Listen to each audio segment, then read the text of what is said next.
دعا اس چیز کو بھی تم تک کھینچ لاتی ہے جو تمہارے نصیب کا حصہ نہیں ہوتی۔ معجزے یقین کے دھاگے پر ٹکے ہوتے ہیں۔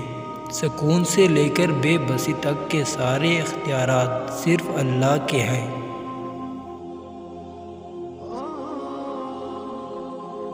ایسا نہیں ہے کہ لکھا ہوا نصیب بدل نہیں سکتا۔ ایسا نہیں ہے کہ جو چھن گیا ہے وہ اب واپس نہیں مل سکتا۔ جو چیز اللہ نے تمہارے لیے لکھ دی ہے، اگر 7 زمینوں اور 7 آسمانوں میں رہنے والی ہر شے ایڑی چوٹی کا زور بھی لگا لے، تب بھی تمہارے اور اس کی راہ میں رکاوٹ نہیں بن سکتی۔ اور جس کو اللہ نے تمہارے لیے نہیں لکھا، اس کو دعا کے علاوہ کائنات کی کوئی بھی چیز تم تک نہیں لا سکتی۔ جیسے حالات بدلتے ہیں ویسے ہی مقدر بھی بدلتا ہے، لیکن ہر چیز کے ہونے کو ایک مقرر وقت درکار ہے۔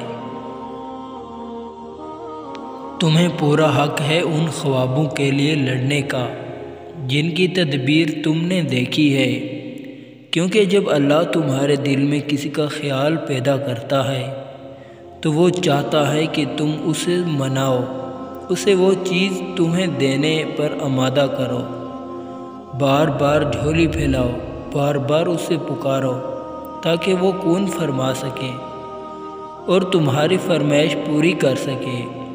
مانگنے کا حق اس نے تمہیں دیا ہے۔ جب اس نے سورہ ال عمران میں فرما دیا ہے کہ دعا پہاڑوں کو بھی ان کی جگہ سے سرکا سکتی ہے، تو قبولیت کا شک تو بنتا ہی نہیں۔ اللہ نے مقدر لکھنے کا اختیار تمہیں دیا ہے کہ چاہو تو دعا کا تسلسل بڑھا لو اور چاہو تو مایوس بیٹھ جاؤ۔ مت بھولو کہ تمہارا کام صرف التجا کرنا ہے، تدبیریں تو وہ خود نکالتا ہے۔ جب وہ کسی کام کے ہونے کا سوچ لیتا ہے تو وہ اس کام کے مکمل ہونے کا اشارہ کر دیتا ہے۔ بس پھر جو ممکن ہو اور جو ناممکن ہو سب ہو جاتا ہے۔ السلام علیکم پیارے ناظرین، اگر آپ کو ہماری ویڈیو اچھی لگی ہو تو پلیز ہمارے یوٹیوب چینل کو ضرور سبسکرائب کریں تاکہ آئندہ آنے والی ویڈیو آپ تک جلد پہنچ سکے۔